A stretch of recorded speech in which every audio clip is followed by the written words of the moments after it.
এখানে প্রায় সীসা খাওয়ার হচ্ছে উপকরণ সেগুলো আমরা তদন্ত করেছি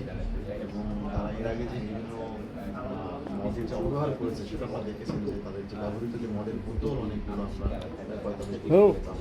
জব্দ করেছি এবং এর সাথে সংশ্লিষ্ট আমরা এক ব্যক্তিকে আমরা রুবেল নামে একজন ব্যক্তিকে আমরা গ্রেফতার করেছি তাকে আমরা জিজ্ঞাসাবাদ করতেছি এবং জিজ্ঞাসাবাদে আমাদের যে পাবো সেটা বিশ্লেষণ করে আমরা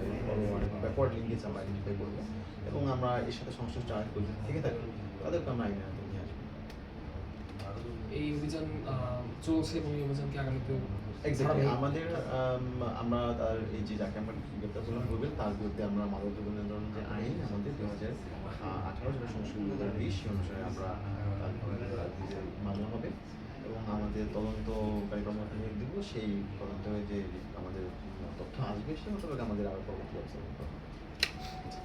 একটু দেখান ভাই দেখাইতেছে আমরা কথা বলতেছেন যে কি কি এই যে বিভিন্ন ব্র্যান্ডের যে বিদেশি মদ আপনারা দেখেছেন যে ব্ল্যাক লেভেল এবং বিভিন্ন ব্র্যান্ডের বিদেশি মদ এখানে আমরা জব্দ করেছি যেগুলো আসলে অবৈধভাবে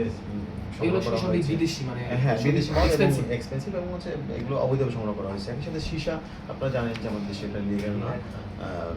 তো সেও এগুলো এখানে একটা আসলে মিনি বারের মতো প্রস্তুত করে সে আসলে একটা তারা হচ্ছে এটাকে বিভিন্নভাবে তারা সার্কেল মাধ্যমে সে আসলে অবৈধ করতো আর কি।